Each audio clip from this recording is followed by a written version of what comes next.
146명, 경기 512명, 인천 106명 등이었습니다.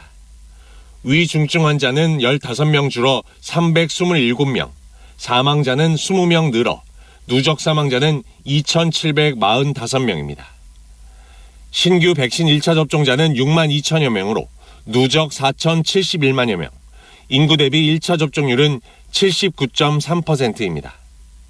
접종 완료자는 62만여 명이 늘어 3,563만여 명, 인구 대비 접종 완료율은 69.4%입니다. 이에 따라 단계적 일상 회복을 위한 목표치인 접종 완료율 70%는 이르면 오늘 중으로 달성될 것으로 보입니다. 접종 완료율 70% 도달에 필요한 추가 접종 완료자는 31만 4천여 명입니다. 일상 회복이 시작되는 다음 달부터는 식당과 카페 등에 대한 운영시간 제한이 없어질 것으로 보입니다. 현재 4단계 지역은 밤 10시, 3단계는 자정까지만 영업이 가능한데 자율로 맡긴다는 겁니다. 지난해 11월부터 집합 금지 중인 유흥시설은 영업을 허용하는 대신 접종자는 완료 증명, 미접종자는 음성 확인제가 도입될 계획입니다. 건강상의 이유로 접종을 받지 못하는 경우 의료진에게 확인서를 받으면 접종 완료자와 동일한 혜택을 제공할 예정입니다.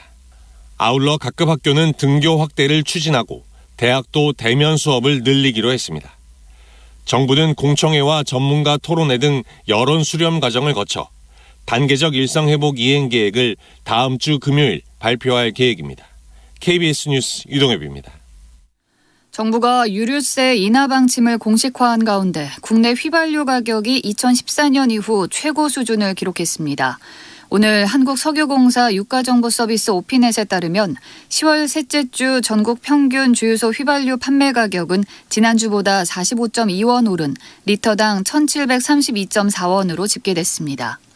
이는 2014년 11월 둘째 주 이후 최고치입니다. 국내 휘발유 가격은 최근 5주 연속 상승세를 보이고 있습니다.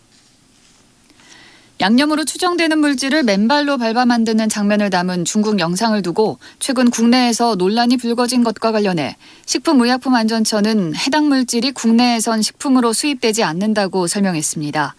식약처는 영상 속 원료는 파리스 폴리필라의 열매로 추정된다며 해당 원료는 국내에서는 식용 불가 원료여서 식품으로 수입될 수 없다고 밝혔습니다.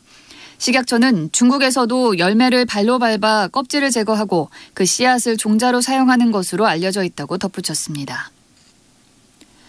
수수료 갑질 논란에 휩싸였던 구글이 구독 기반 애플리케이션의 수수료를 내년 1월부터 15%로 낮추기로 했습니다. 구글은 자사 블로그를 통해 구글 플레이 스토어 수수료율을 이같이 내린다고 밝혔습니다.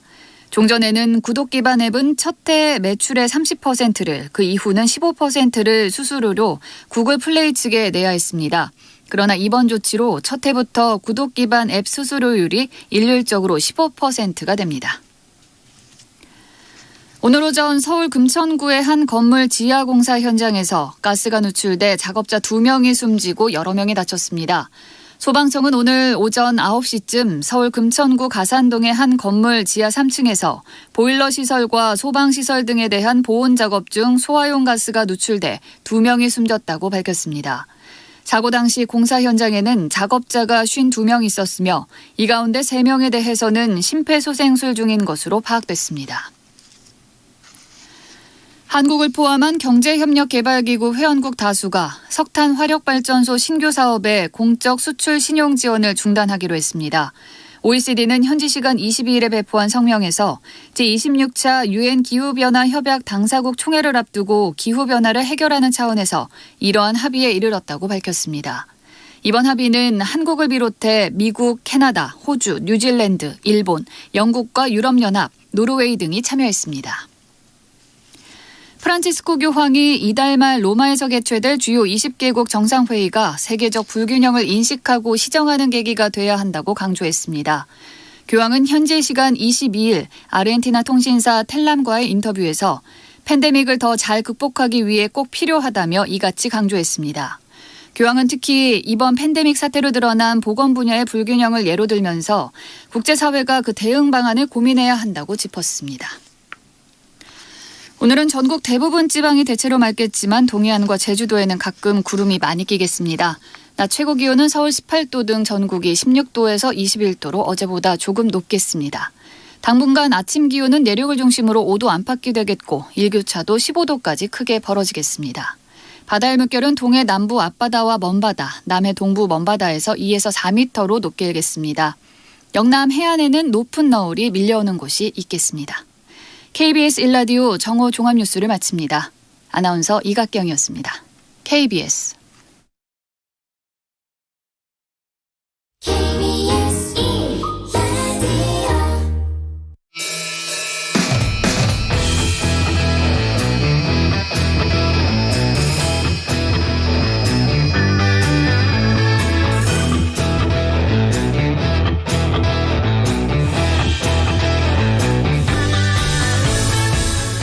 주말 시사의 중심, 정관용의 시사본부. 여러분 안녕하십니까, 정관용입니다. 잠시 뒤 스튜디오에 이번 대선 민주당 예비후보로 경선 과정을 뛰었죠. 추미애 전 법무부 장관을 초대해 두었습니다. 민주당 경선 과정의 뒷얘기도 좀 듣고요. 윤석열 후보 검찰총장 당시에 법무부가 징계를 했었고, 얼마 전에 징계 처분 취소 소송 1심에서 법무부가 승소했죠. 그 이야기도 좀 나눠보도록 하겠습니다. 주말 시사의 중심 정관용의 시사본부 토요일 순서 출발합니다. 먼저 도로공사 연결해서 고속도로 상황 전해드릴게요. 조주은 씨. 네, 오늘 가을 나들이 차들로 고속도로가 많이 혼잡합니다. 안전거리 잘 유지하면서 안전운전 해주셔야겠는데요. 경부고속도로 서울 쪽 경남권이죠. 양산 나들목 부근에는 지금 3차로 막고 대형 버스 관련 사고 처리 작업이 진행 중입니다. 3km 구간 막히고요. 시구간에서는 달래내서 반포까지 9km 구간 어렵습니다.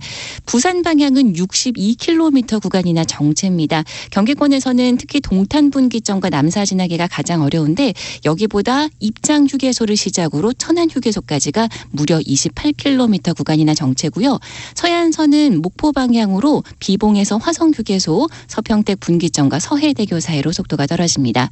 강원권으로 이동하는 분들도 계시죠. 광주 원주선 원주 쪽은 경기 광주 분기점부터 7km 구간 막히고요. 영동선은 강릉 쪽 34km 구간 정체인데 가장 지나기 어려운 구간이 신갈 분기점과 양지터널 사이입니다. 17km 구간 속도 떨어지고요. 더 가서 강원권은 원주 분기점 부근 정체가 7km 구간, 또 새마을 중심으로 잠깐 막힙니다. 이 밖에 서울 양양선 양양 쪽은 24km 정도 정체인데요. 덕소 3패부터 서종까지 막혔다가 또 춘천 분기점 앞두고 6km 구간 정체입니다. 한국도로공사 교통센터에서 조준이었습니다.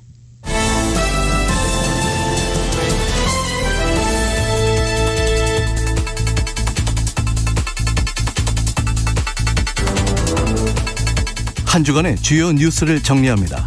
주간 뉴스 브리핑. 경향신문의 박순봉 기자, 어서 오십시오. 안녕하세요.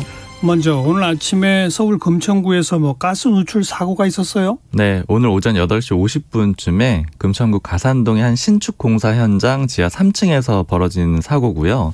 이 화재 진압에 쓰이는 약품이 누출되는 그런 사고가 발생을 했습니다. 네.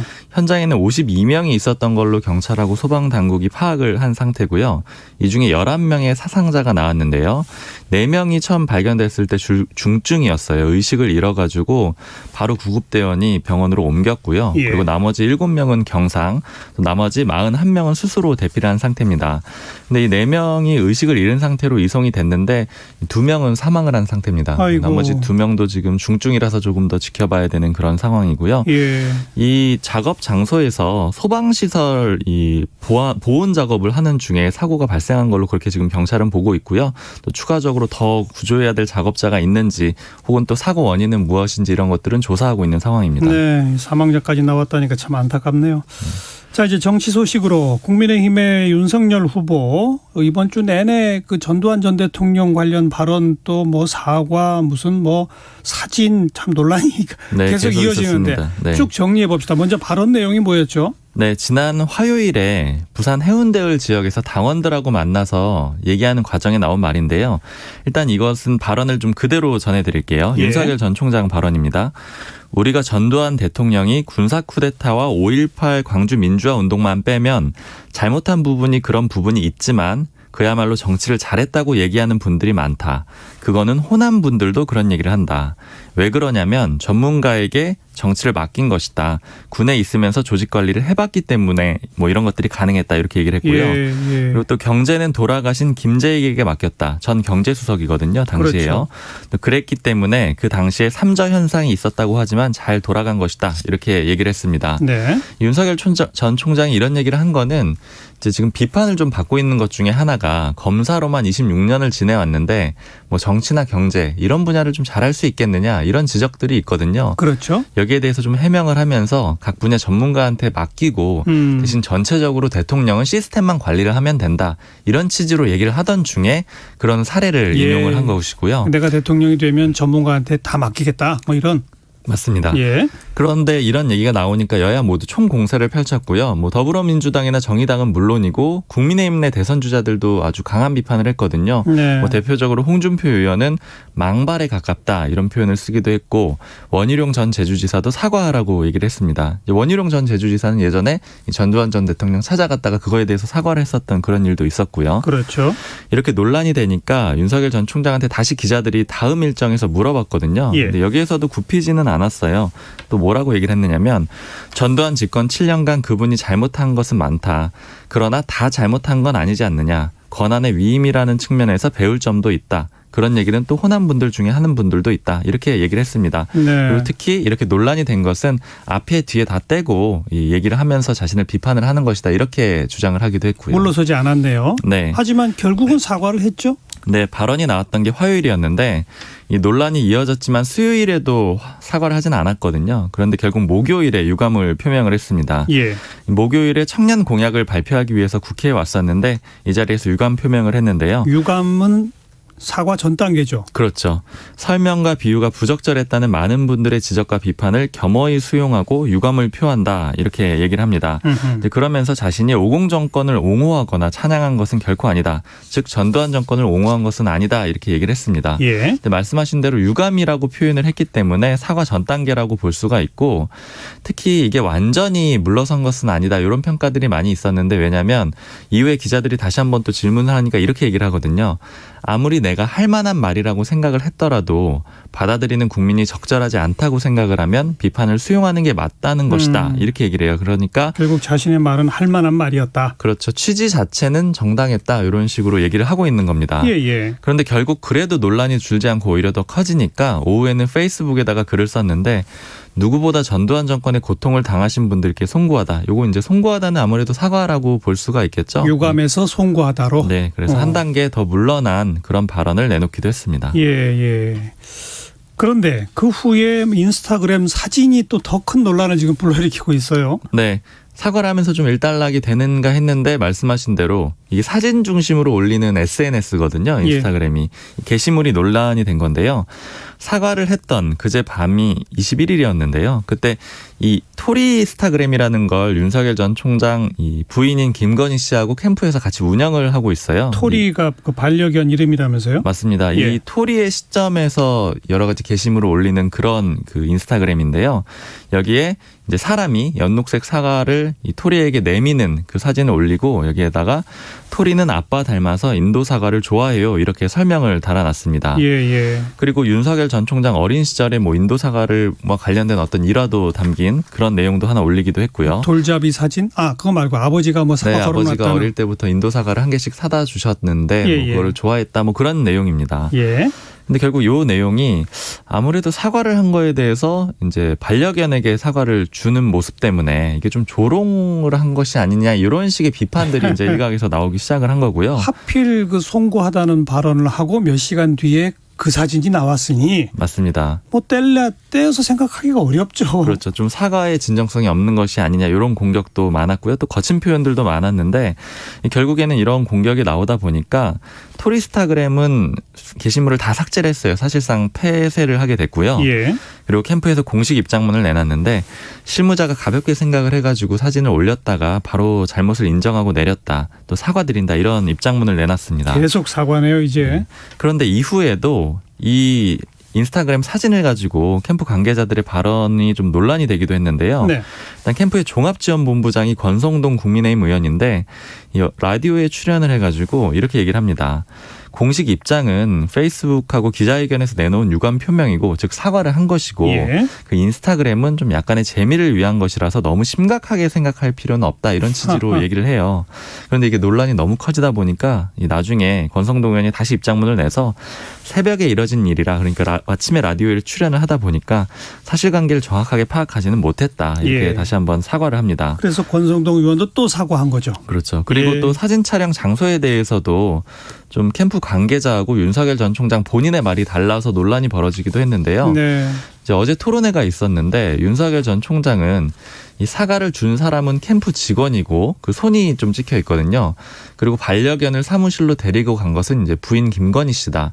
즉 사진을 찍어서 올린 건 캠프 직원이고 그러니까 장소 자체는 사무실이었다. 사무실로 이 반려견을 데리고 가서 찍은 것이다 이렇게 얘기를 했는데 윤희석 공보특보가 방송에 나와서 얘기를 한 것은 이제 직원이 윤석열 전 총장 집에 가서 찍은 사진이라는 식으로 그런 예. 취지로 얘기를 합니다. 예. 그러니까 장소에 대해서 두 사람의 이 말이 엇갈리게 되는 거죠. 예. 이걸 가지고 홍준표 의원 같은 경우에는 거짓말을 하는 게 아니냐 그런 논평을 내면서 압박을 하기도 했습니다. 예. 결과적으로 오늘 다시 윤석열 전 총장 캠프에서 입장문을 내놨는데 이 발언을 한 그 윤희석 공보특보의 말은 개를 어찌 됐든 간에 데리러 가야 되지 않겠느냐 사무실에서 찍기 위해서는 예. 그러니까 그 개를 데리러 직원이 집에 갔다라는 그런 의미다. 네. 즉 사진을 찍은 장소는 윤석열 전 총장 말한 대로 사무실이다. 이렇게 다시 입장을 얘기하기도 했습니다. 어쨌든 집에 있는 그 반려견을 일부러 데리러 가서 사무실로 데리고 가가지고 사과를 주는 사진을 찍었다는 거는 의도됐다는 거 아니에요. 그거는 그렇죠. 연출됐다는 거고. 연출을 했다라고 볼 수가 있겠죠. 그런 의미에서 더 비판의 대상이 되는 거죠. 어제 그 국민의힘 대선 주자 토론회가 있었고 거기서도 이 문제가 바로 거론됐죠. 네, 유승민 전 의원 이 경쟁 주자가 이 문제를 굉장히 강조하면서 계속 공격을 했는데요. 유승민 전 의원은 이 사진하고 이 게시물 있잖아요. 이걸 예. 직접 인쇄를 해가지고 보여주면서 국민들한테 이렇게 잘못했다고 사과를 하고 불과 10시간도 안 지나서 이런 게시물을 올렸다. 국민을 완전히 개 취급하는 이런 사진을 올린단 말이냐 이렇게 좀 강한 예. 표현을 써서 비판을 했습니다. 예. 그러니까 윤석열 전 총장 다시 재차 사과를 했는데요. 국민들께서 이렇게 조롱으로 생각할 수 있는 타이밍에 사진이 올라간 것은 전부 제가 챙기지 못한 제 탓이다. 국민들께 사과드린다 이렇게 얘기를 합니다. 계속 사과네요. 네. 근데 그러면서도 유승민 전 의원한테는 내로남불이다 이렇게 얘기를 하면서 역공을 하는데요. 왜 내로남불이요? 그러니까 예전에 유승민 전 의원이 전두환 전 대통령에 대해서 언급한 내용이 있는데 그게 일부 이제 윤석열 전 총장 주장으로는 옹호를 한 발언이다 이렇게 보는 거예요. 근데 뭐 유승민 전 의원은 그런 말을 한 적이 없다라고 하고 있는데 어쨌든 모두에게 비판을 받는 건 좋은데 그런 식의 언급을 했던 유 후보님한테 이런 얘기를 들을 일은 아니다. 내로남불이다 이렇게 반격을 하기도 했습니다. 네. 더불어민주당 쪽으로 가면 이재명 후보 경기지사직을 월요일 날 이제 사퇴하기로 했죠. 네. 어제 기자들한테 공지문을 통해서 사직 시기를 공식적으로 밝혔고요. 2018년 6월에 경기지사 임기를 시작을 했거든요. 이제 3년 3개월 만에 그만두게 되는 겁니다. 경기지사 그만둔다라는 건 본격적으로 여당 대선 후보로서 움직이겠다라는 그런 의미가 되는 거고요. 그렇죠. 그리고 왜 이때 사직을 하느냐 여기에 대해서는 신속하게 당 선대위를 선거대책위원회를 구성을 해야 되는데 그런 점에서 당의 일정을 존중해야 될 것 같다 이렇게 얘기를 했습니다. 예. 즉 조만간에 정식으로 이제 선대위도 출범을 할 거고 또 중앙선거관리위원회 대선 예비후보 등록을 할 거고요. 그리고 어제 이렇게 사직 시기를 밝힌 날에 광주 5.18 민주묘역도 참배를 했거든요. 그렇죠. 보통 민주당 대선 후보가 다 찾는 처음에 가는 장소이긴 한데 이제 이재명 후보는 여기에서도 윤석열 전 총장을 좀 겨냥해서 이 전두환 씨 관련된 발언을 많이 내놨습니다. 네. 뭐라고 얘기를 했느냐면 윤 후보의 말은 특별히 놀랍지 않다 이렇게 비판을 하기도 했고요. 그리고 이 전두환 전 대통령에 대해서는 민중의 피땀으로 만들어진 민주주의 체제 속에서 혜택만 누리던 분이라 전두환이라는 이름이 갖는 엄혹함을 전혀 이해하지 못했을 것이다. 이건 윤석열 전 총장 비판을 한 거고요. 예. 그리고 전두환 씨에 대해서는 내란 범죄의 수괴이고 집단 학살범이다. 이런 표현들을 썼습니다. 그리고 특히 이 이재명 후보가 이 묘역 초입 땅에 있는 이 전두환 기념비석이 있거든요. 여기를 발로 2번 밟고 지나가면서 이렇게 하면서 이 윤석열 후보도 여기를 지나갔느냐, 즉 여기를 2번 밟고 지나갔느냐 이렇게 물어봐요. 존경하는 분이면 밟기 어려웠을 텐데 이렇게 얘기를 하면서 웃기도 합니다. 네. 광주를 원래 이제 첫 장소로 가는데 마침 윤석열 후보가 또 전두환 전 대통령 관련 발언을 내놨기 때문에 네. 더 타이밍이 맞았다 이렇게 본 것 같네요. 그거를 좀 활용을 더 적극적으로 하는 지난주에는 거죠. 근데 어쨌든 경기지사 신분으로 국정감사장에 나왔죠. 네. 이게 가장 주목되었었어요. 맞습니다. 그때 원래는 애초에 이 국정감사를 받을 것이냐 안 받을 것이냐 여기부터 관심이 집중이 돼 있었거든요. 예, 당 지도부는 뭐 그 국정감사 전에 사퇴를 요구했는데 거부했잖아요. 네, 송영길 대표가 공개적으로 요구를 했었는데 이재명 지사는 뭐 소위 말하는 정면 돌파를 하겠다 이런 입장을 통해서 그러니까요. 지난 18일과 20일 두 차례 국정감사를 마쳤습니다. 당시에 이재명 국감이다 뭐 이런 표현도 쓰기도 하고 아니면 이재명 청문회다 이런 표현도 쓰기도 했는데 예. 이제 여러 가지 주장들과 의혹 뭐 반박들이 오갔었는데요. 좀 결과적으로 요약을 해보자면 민주당하고 이재명 후보는 이 도둑은 국민의힘 쪽이다 이렇게 주장을 했는데요. 네. 그러니까 이재명 후보의 주장은 민간한테 원래 다 수익이 돌아갈 뻔한 일이었는데 대장동 특혜 의혹이요. 그런 일이었는데 특히 이거를 자신이 환수하려고 했었던 것이고 이 과정에서 국민의힘의 방해로 일부는 환수를 하지 못한 것이다. 즉 돈을 가져간 사람이 도둑이다. 이렇게 얘기를 하면서 이 국민의힘 계열의 인사들이 연루된 사람들이 있잖아요. 예. 무소속의 곽상도 의원 원래 국민의힘 소속이었었죠. 곽상도 의원 아들이 50억 원은 퇴직금을 받은 것이라던가 아니면 또 원유철 전 미래한국당 대표 이런 사람들을 거론을 하면서 돈 받은 사람이 도둑이다 이렇게 강조를 했습니다. 근데 반면에 국민의힘은 최종 설계자가 범인이다 이렇게 맞섰어요. 즉 이 설계자는 최종 책임자인 이재명 지사다. 즉 이재명 지사가 범인이다 이렇게 반박을 했습니다. 계속된 공방이죠. 맞습니다. 예. 같은 내용이 계속 반복이 됐다라고 보시면 되고요. 그리고 또 지난 20일 국감에서는 이재명 후보랑 또 정의당의 대선 후보로 선출된 심상정 의원이 맞붙어서 일종의 대선 후보 토론의 전초전이다 이런 평가도 나왔었는데요. 예. 이 심상정 후보 같은 경우에는 공공이 지원한 역대 최대의 민간 특혜 사업이다 이렇게 대장동 사업을 규정을 해요. 그리고 그 전체 이익의 75%가 민간으로 넘어갔고 책임은 최종적으로 이재명 지사에게 있다 이렇게 공격을 했습니다. 네. 반면에 이재명 후보는 제가 의사결정을 한 것이 2015년인데 그때는 미분양이 폭증할 때였다. 저 앞으로 집값이 폭등할 것이라고 예측을 해서 분양 사업도 해야 된다라는 건 좀 과도하다 이렇게 반박을 했고 또 국민의힘의 주장에 반박했듯이 민간 합동 개발을 통해서 1,000억 원을 환수한 성공 사례다 이렇게 반박을 하기도 했습니다. 빠르고 대장동 그 수사 지금 유동규 전 성남도시개발공사 기획본부장을 기소했죠. 네. 그런데 뇌물 혐의, 배임 혐의를 처음에 적용하려고 하다가 배임 혐의는 빠졌다고요? 맞습니다. 그제 기소를 했는데 말씀하신 대로 뇌물죄만 적용을 한 겁니다. 그런데 유동규 전 본부장이 구속된 상태였거든요. 지난 3일에 구속을 했는데 이 구속영장을 청구를 할 때도 혐의명을 쓰게 돼 있죠. 그러니까 어떤 범죄가 있는지 적게 되는데 그때는 말씀하신 대로 배임 혐의가 적용이 돼 있었어요. 뇌물죄도 당연히 혐의가 적용이 돼 있었고요. 예. 근데 이 배임 혐의는 어떤 내용이냐면 화천대유 쪽에 좀 유리하게 이 사업 구조 자체를 설계를 해가지고 최종적으로 성남시에 1,100억 원 이상의 손해를 입혔다. 즉 이게 배임 혐의다 이렇게 얘기를 했고 예. 그 액수가 굉장히 크기 때문에 중범죄에 해당을 하는데 이 기소 단계에서는 정작 배임죄가 빠져버린 겁니다. 네. 아무래도 이제 법조계에서는 일반적인 평가는 이 구속 단계에서 적용했던 혐의를 기소 단계에서 빼는 건 좀 이례적이지 않느냐 이런 얘기들이 많이 있고요. 근데 다만 검찰은 여기서 끝은 아니라는 그런 입장입니다. 지금 추가적으로 남욱 변호사라든가 다른 관계자들 조사를 하고 있잖아요. 그래서 예. 구체적으로 역할 분담을 파악을 한 다음에 추가 기소 여부를 결정을 할 것이다. 이런 입장입니다. 이번 주에는 누리호 발사 소식도 있었는데 아쉽게 마지막에서 조금 그 미진했죠? 맞습니다. 뭐 절반의 성공이다 이렇게 평가를 한 언론사들도 많이 있었는데요. 일단 누리호는 국내 독자 기술로 만든 우주 발사체고요. 그제 오후 5시에 전남 고흥 나로 우주센터에서 이륙을 시켰습니다. 예. 어느 정도 고도까지 예정된 고도까지 쏘아 올리는 데는 성공을 했는데 궤도 진입에 실패를 한 거예요. 그래서 절반의 성공이라고 평가를 하는데 이 발사 과정 중에 마지막에 3단 엔진이 꺼진 것이 그 원인이라고 합니다. 엔진이 꺼지면서 필요한 속도를 못 맞춰가지고 궤도 진입에는 못한 건데 예. 다만 그래도 절반의 성공이라고 평가를 하는 건 1, 2단 로켓 분리 실패 이런 게 이 로켓 발사의 가장 결정적인 문제라고 하는데 이때는 문제는 없었다라 그래요. 이제 궤도의 진입만 실패를 한 거고요. 그렇죠. 그래서 이제 내년 5월에 2차로 또 발사를 할 계획이고 또 2027년까지 4번 더 발사를 해서 완성도를 높일 예정입니다. 네. 절반의 성공이 아니라 제가 보기엔 한 85% 네, 성공이라고 그렇게 불러도 평가를 해도 될 것 같습니다. 경향신문의 박순봉 기자 고맙습니다. 감사합니다. 네, KBS 1라디오 정관용의 시사본부 듣고 계십니다. 12시 30분을 향해 가네요. 기상청 또 교통정보센터 연결해보죠. 먼저 기상청 최영훈 씨. 네, 주말 날씨 정보입니다. 오늘은 맑은 하늘이 드러나고 있습니다. 경상권 동해안과 제주도는 가끔 구름 많겠고요. 오늘까지 경상권 동해안은 너울성 파도 조금 더 주의를 하셔야 되겠습니다. 오늘 낮 기온 분포입니다. 서울은 이미 낮 기온과 거의 근접하게 올랐는데요. 서울, 속초, 세종은 18도까지 오를 것으로 전망되는 가운데 현재 서울은 17도 드러내고 있습니다.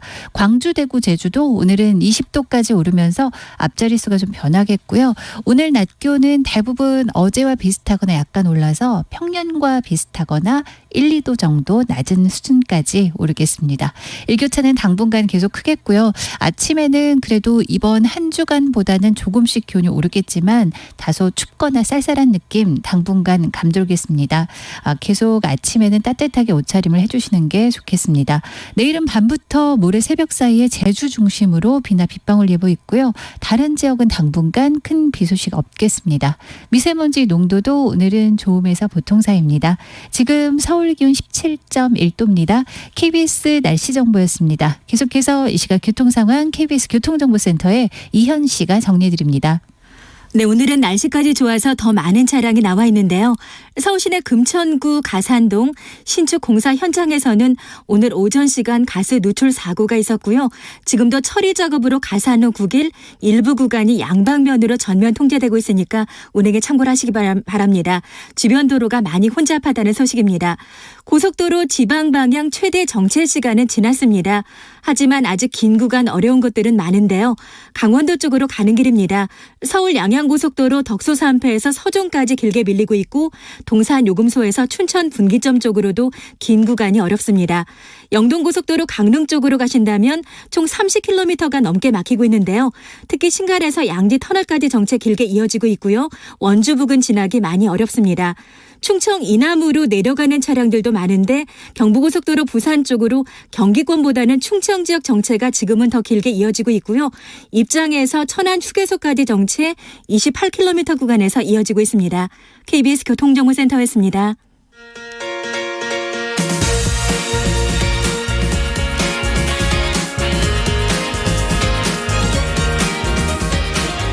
주말에도 쉬지 않는 뉴스 따라잡기. 주말 정오. 정관용의 시사본부. 네, 오늘 예고해드린 대로 오늘 추미애 전 법무부 장관 스튜디오에 직접 좀 초대를 했습니다. 어서 오십시오. 안녕하세요. 네, 먼저 고생하셨습니다. 감사합니다. 경선 치르시느라고. 네. 근데 왜 1등 못 하셨어요? 정치 공작이 있었던 것 같아요. 정말요? 네. 어떤 정치 공작? 이 행정법원이 윤석열 판결문을 진작 좀 공개를 했더라면, 판단을 좀 더 빨리 했더라면 제가 1등하지 않았을까요? 네. 그러니까 법원의 판결을 늦춘 정치 공작? 이 있었을 것 그걸 같아요. 누가 하는 거예요? 그건 문재인 모르죠. 정권이? 모르죠. 그건 좀 농담이신 네, 것 같고. 왜 이 진짜 내가 후보가 되지 못했다고 생각하세요? 국민의 민심, 시대 정신을 어떻게 읽고 계신 거예요? 아마 시대 정신에는 가장 제가 부합하지 않았나 싶고요. 다만 이제 이게 당내 경선인 만큼 일찌감치 그 후보가 되기로 마음먹었던 분들이 진영을 다 짜놓고 있었던 그렇죠. 상황에서 그렇죠. 제가 그 결심을 이제 6월 말에 하고 다시 촛불을 들겠다. 이제 지지자들에게 좀 용기를 좀 주겠다. 그렇게 기치를 세우고 출마했을 때는 이미 스크럼이 다 짜져 있었던 그런 상태죠. 너무 늦었다. 네, 그래서 제가 이제 거의 뭐 혈혈단신 뛰다시피 했지만 그러나 10% 가까이 득표를 한 것은 네, 매우 그 의미가 있고 또 지금 국감에서 민주당 의원들 하시는 거 보면 좀 개혁의 불씨를 살린 효과다라는 생각이 들 정도로 열심히 하시더라고요. 네. 이재명, 이낙연기도 양강 후보들에 대한 우리 추미애 그 후보의 태도나 이런 거를 많은 언론에서는 네. 이재명 후보 쪽하고는 좀 가깝고 네. 이낙연 후보를 집중적으로 공격한다 이런 네. 식의 분석을 많이 했거든요. 네. 실제 그러신 거예요? 그렇게 보실 필요는 없고요. 어떤 개인의 뭐 제가 집착해서 하는 정치는 여태까지 한 바가 없고요. 개혁을 살리기 위해서 네, 개혁에 응해주면 함께 가자. 개혁 대 개혁의 구도로 가자라고 이재명 후보한테 요구를 했던 것이고요. 예. 이낙연 후보에 대해서는 개혁을 할 수 있는 힘이 있을 때 왜 하지 않았느냐. 당대표 뭐 이런 시절. 그렇죠. 네. 그래서 개혁의 적기가 있고 그 타이밍을 놓친 거에 대해서 제가 좀 문제 제기를 하고 이 개혁을 놓치면 결국 항상 더불어민주당 세력이 집권을 했을 때는 지지자가 후보보다 더 절절하고 뜨거웠어요. 예, 예. 네. 그래서 그것이 이제 언론의 불리한 지형도 돌파하면서 이 두터운 지지층이 형성이 되고 끝내 이겼단 말이에요. 네. 지금 그런 개혁을 머뭇거리고 거부하다가 결국은 뜨거운 열기를 다 식혀놓고서 뭐 안전한 후보, 흠이 없는 후보 뭐 그런 것만 한다고 해서 되는 게 아니다. 네. 라는 게 제 주장이었죠. 그럼 결과적으로 이재명 후보가 당 후보로 확정된 거는 이낙연 후보로 확정된 것보다는 다행스러운 일이라고 보시겠네요. 그렇죠. 예. 제 입장에서는. 예. 네. 완팀은 이제 만들어지는 거죠. 내일 뭐 이낙연 그 전 대표랑 이재명 후보가 뭐 차 한잔 하러 만난다고 하는데 선대위원장 이낙연 전 대표가 맡을까요? 결국은 정치는 명분인데요. 합류할 수 없는 명분으로 삼았던 것이 대장동 의혹 그리고 예. 그것 때문에 있을 수 있는 뭐 불안한 후보였거든요. 예. 그런데 경기도 국정감사 두어 차례 하면서 그것이 많이 해소가 돼서 네. 이것은 이재명의 혐의는 전혀 없고 네. 또 야당이 제기한 결정적 한방도 없었고 네. 근거 없는 낭설이었고 예. 언론 프레임이었고 하다 안 되니까 이제 조폭 프레임까지 들고 나오지 않습니까? 네. 네. 그래서 그 원팀이 그 경기도 국정감사를 계기로 해서 될 수 있는 분위기가 다 조성이 됐다. 명분이 만들어지고 있다. 네. 네. 그래서 정치는 뭐 명분을 비켜갈 수 없어서 이낙연 후보님도 정치를 오래 해오신 분이고 그렇죠. 예. 책임감이 강하신 분이니까 흔쾌히 네. 손들어 줄 것이다 전망하죠. 뭐 대선 과정에서 추미애 전 장관도 열심히 하실 거잖아요. 당연히요. 선대위원장 맡으셔야죠. 공동 선대위원장이라. 저는 뭐 어떤 역할이건 네. 알겠습니다. 네. 이제 맨 처음에 제가 왜 1등 못 하셨어요? 했더니 네. 이 법원이 판결을 늦게 해서 이 말씀을 하시면서 거론했던 게 이제 바로 그 윤석열 네, 전 총장이 검찰총장 시절에 네. 추미애 장관이 법무장관 시절에 네. 징계를 했는데 그 징계가 이게 잘못됐다. 그때는 네. 이제 가처분 신청도 하고 본안 소송도 냈는데 가처분 신청은 받아들여져서 징계 받고 바로 업무 복귀했었잖아요. 네, 네. 근데 이번에 본안 소송에서 졌단 말이에요. 윤석열 전 총장이. 이제 그걸 지금 처음에 언급하셨잖아요. 네. 우선 그 법원의 판단에 대한 총평을 한마디 해주신다면. 총평은 이 민주적인 그 지휘권, 법무부 장관이 가지고 있는 검찰에 대한 그 지휘 감독권을 예. 인정한 역사적인 판결이라 할 수 있는데 왜 역사적이냐 하면 네. 헌정사상 초유의 검찰총장에 대한 현직 검찰총장에 대한 징계였죠. 감찰과 징계였거든요. 네, 그것을 구체적으로 조목조목 그 이유를 설시하면서 근거 있다 예. 판단을 해준 예. 그럼으로써 지휘 감독권을 인정한 역사적인 판결이다 할 수 있습니다. 그리고 또 정직 2개월은 오히려 약하다 이런 표현까지 들어있었죠. 그렇습니다. 그건 어떻게 보세요? 이미 이제 감찰했을 때 중대 비위가 발견이 됐고요. 그것이 이제 판사 사찰이 드러났고, 그것은 사법부의 권한 상권 분립을 침해하는 엄청난 국기문란 사건이지 않습니까? 예.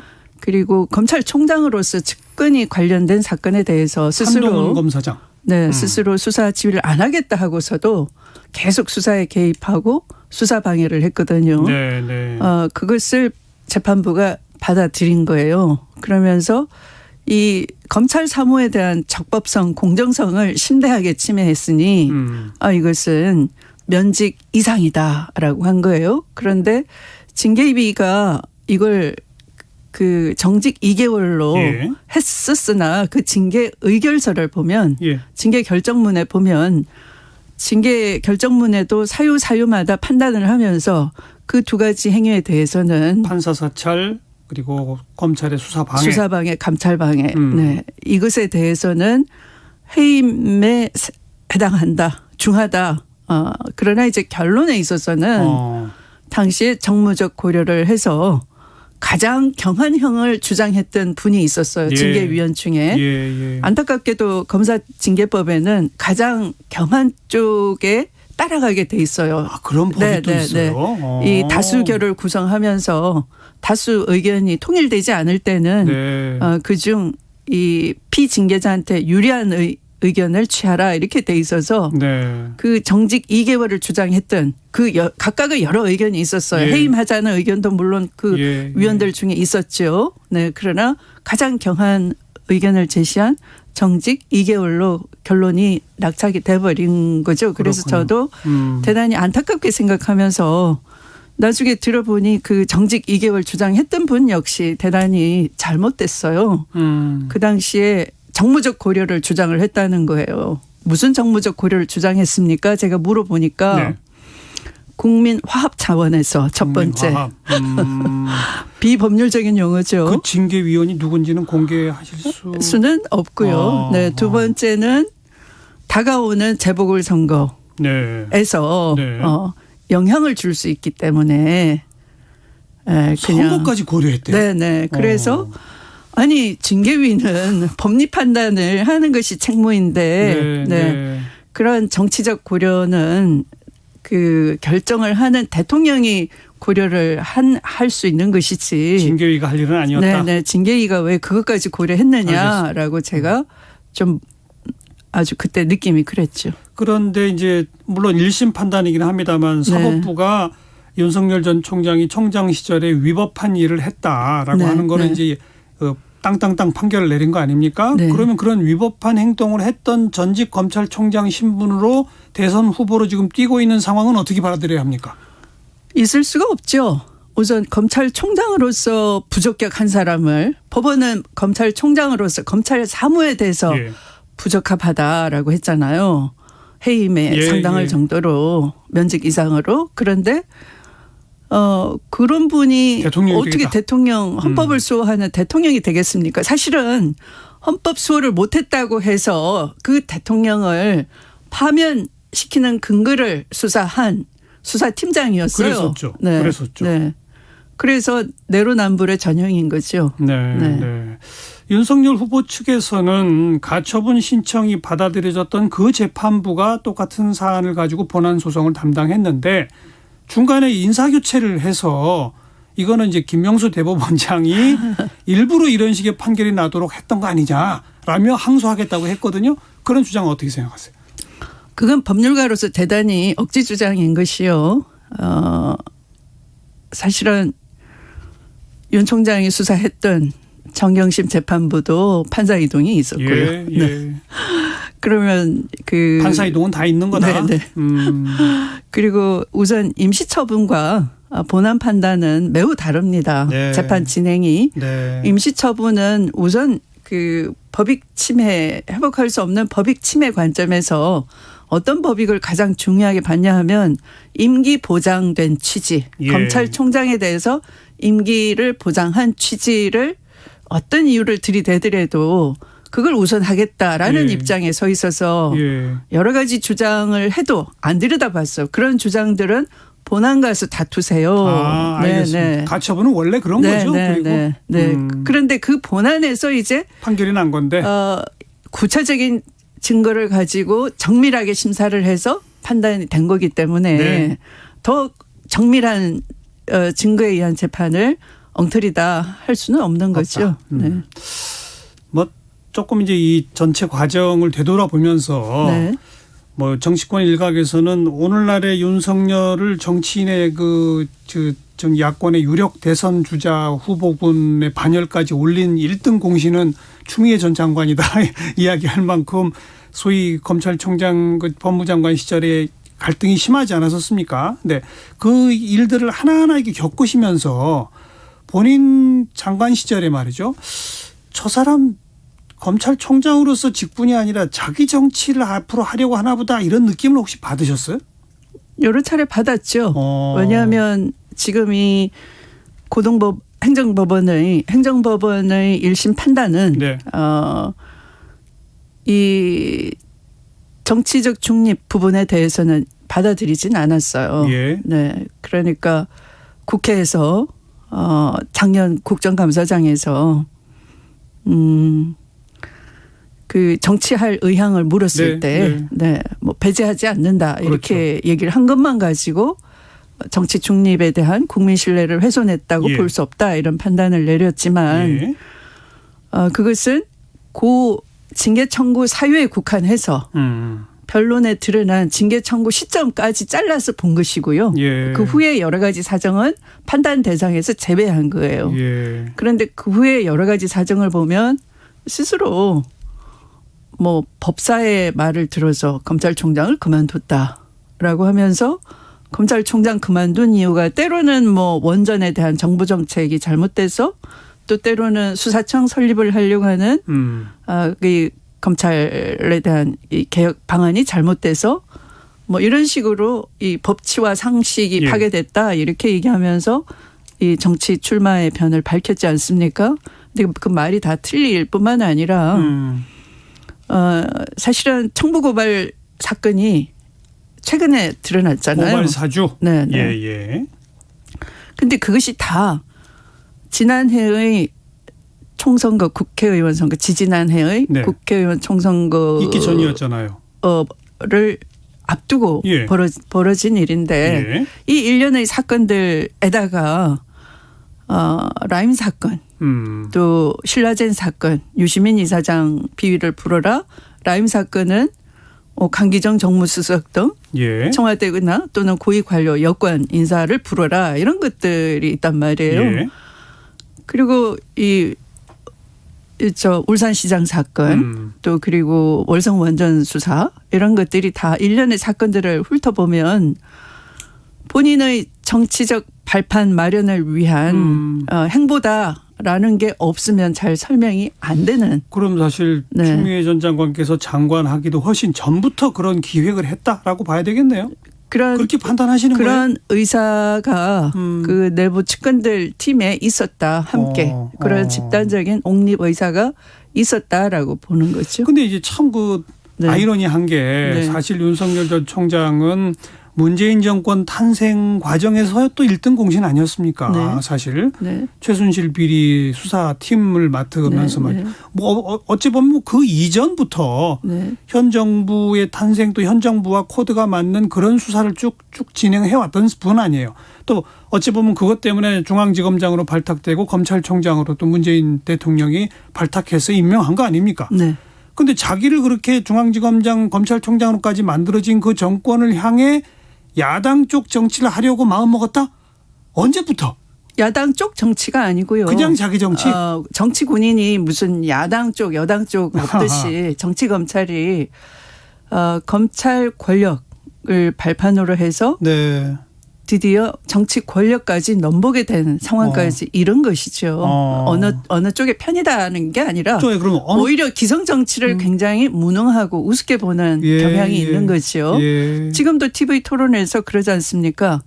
당신들이 잘했으면 내가 불려 나왔느냐. 당신들의 무능이 나를 불러냈다. 이해하겠습니다. 라는 것이 바로 과거에 5.16 쿠데타 세력이 했던 얘기거든요. 4.19 혁명 이후에 사회 혼란을 핑계 삼아서 정치권의 무능으로 또 전두환도 마찬가지예요. 신군부 들이대면서 정치권이 혼란하고 그 무능해서 우리가 질서를 잡기 위해서 나왔다. 늘 그런 권력 정치를 지향하는 사람들의 핑계가 현실 정치의 무능이죠. 그러니까 검찰 권력을 발판으로 이제 정치 권력까지 탐하려고 옹립 분위기가 있었다. 한마디로 그건 뭐 여야 막론하고 기성정치를 공격하는 거다. 어느 쪽이 이 대중을 선동하기에 좋은지 그건 그때 판단하면 되는 거다. 하나의 숙주 정당을 어디로 할지는 여당도 될 수 있는 거예요. 숙주 정당이란 표현. 예. 그런데 바로 그런 생각, 정치 권력까지 해봐야 되겠다. 그 여기서 말하는 정치 권력은 대통령일 거 아닙니까? 그렇죠. 그 꿈은 언제부터 꿨다고 생각하세요? 저는 조국 장관을 과도하게 수사하는 그때부터 생기지 않았을까 생각합니다. 그럼 사실 왜냐하면 그게 총장이 임명되고 얼마 안 지난 선데 상당히 무리한 수사거든요. 그 사후적인 일단 기소해놓고 수사를 하는 거지 않습니까? 그러니까 움직일 수 없는 증거가 있어서 이거 수사의 명분이 있고 어쩔 수 없다. 그래서 대통령이 인사를 했지만 어쩔 수 없다라는 것이 아니고 청문회 마지막 날 후보자를 압박을 하면서 그것도 법사위원장이 당신이 그거 기소돼도 그대로 이 청문회를 마치고 자리를 유지하겠느냐 그만두는 게 낫지 않느냐 함에도 불구하고 그날 바로 기소당하고 하잖아요. 그러니까 그런 걸 보면 그때부터다. 그거 없이는 잘 설명이 안 된다라는 거죠. 정치권 일각에서 이렇게 떠도는 이야기들을 혹시 좀 확인해 주실 수 있는 게 있나 싶어서 그러니까 검찰총장이 되고 그리고 이제 문재인 대통령이 조국 장관을 임명하겠다고 하니까 윤석열 전 총장이 조국 장관은 절대 안 됩니다라고 반대했다는 거 아니에요. 그리고 아주 강하게 반대하고 만약 임명하면 내가 사표를 냅니다. 그랬더니 이건 이제 제가 정치권에 떠도는 이야기를 한번 전해보는 거예요. 청와대에서 그럼 즉각 사표를 내라. 수리해 주겠다라고 했는데 사표를 안 냈다는 거예요. 그 시점부터 아닐까요? 그리고 지금 제가 얘기한 게 맞는 얘기입니까? 아마 저도 그렇게 들었는데요. 유사한 얘기를. 그게 그런 말을 하는 분들이 주로 터무니없는 분들이 아니에요. 그러니까 근거 있는 얘기일 것이다. 그럼 장관 임명에 반대하며 사표 내겠다고 하다가 안 낸 것부터가 정치적 행동이다.